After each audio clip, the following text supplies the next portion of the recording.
The term smiling depression, appearing happy to others while internally suffering depressive symptoms, has become increasingly popular.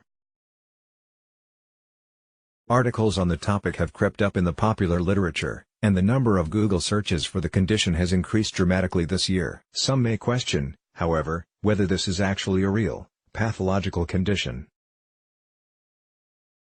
While smiling depression is not a technical term that psychologists use, it is certainly possible to be depressed and manage to successfully mask the symptoms. The closest technical term for this condition is atypical depression.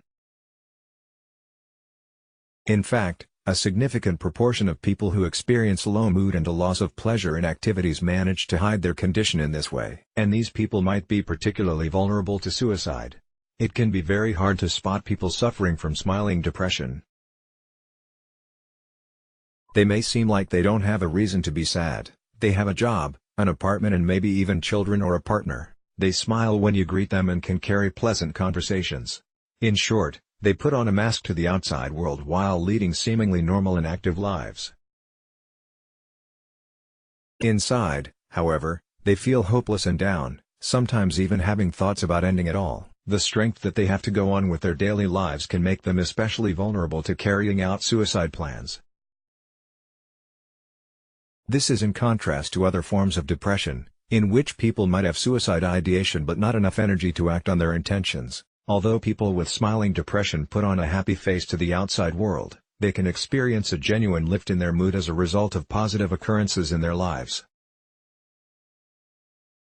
For example, getting a text message from someone they've been craving to hear from or being praised at work can make them feel better for a few moments before going back to feeling low. People with smiling depression can feel better temporarily. 4 p.m. Production/Shutterstock. Other symptoms of this condition include overeating, feeling a sense of heaviness in the arms and legs and being easily hurt by criticism or rejection. People with smiling depression are also more likely to feel depressed in the evening and feel the need to sleep longer than usual. With other forms of depression, however, your mood might be worse in the morning and you might feel the need for less sleep than you're normally used to. Smiling depression seems to be more common in people with certain temperaments. In particular, it is linked to being more prone to anticipate failure, having a hard time getting over embarrassing or humiliating situations and tending to ruminate or excessively think about negative situations that have taken place. Women's Health magazine captured the essence of smiling depression, the facade, when it asked women to share pictures from their social media and then to recaption them on Instagram with how they really felt in the moment they were taking the picture. Here are some of their posts. Burden and treatment. It is difficult to determine exactly what causes smiling depression, but low mood can stem from a number of things, such as work problems, relationship breakdown and feeling as if your life doesn't have purpose and meaning. It is very common. About 1 in 10 people are depressed, and between 15% and 40% of these people suffer from the atypical form that resembles smiling depression. Such depression often starts early in life and can last a long time. If you suffer from smiling depression, it is therefore particularly important to get help.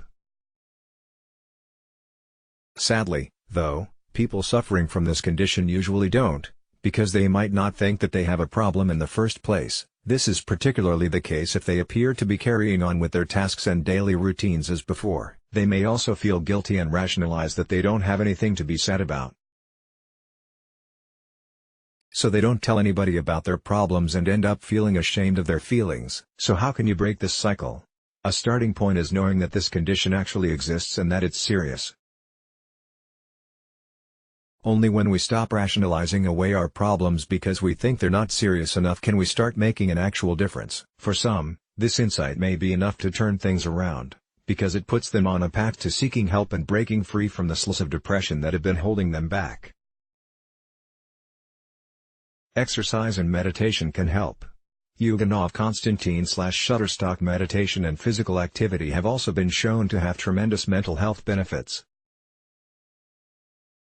In fact, a study done by Rutgers University in the U.S. showed that people who had done meditation and physical activity twice a week experienced a drop of almost 40% in their depression levels only 8 weeks into the study. Cognitive behavioral therapy, learning to change your thinking patterns and behavior, is another option for those affected by this condition. And finding meaning in life is of utmost importance.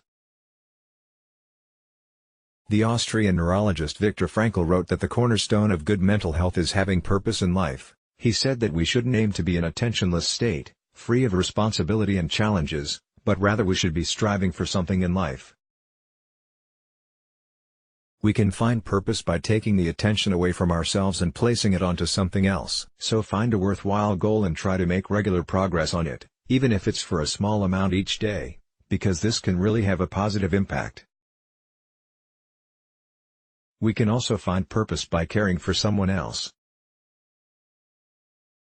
When we take the spotlight off of us and start to think about someone else's needs and wants, we begin to feel that our lives matter. This can be achieved by volunteering, or taking care of a family member or even an animal. Feeling that our lives matter is ultimately what gives us purpose and meaning, and this can make a significant difference for our mental health and well-being. In the UK, Samaritans can be contacted on 116 123 or by email, joe@samaritans.org. Other similar international helplines can be found here. Let's block ads. Why?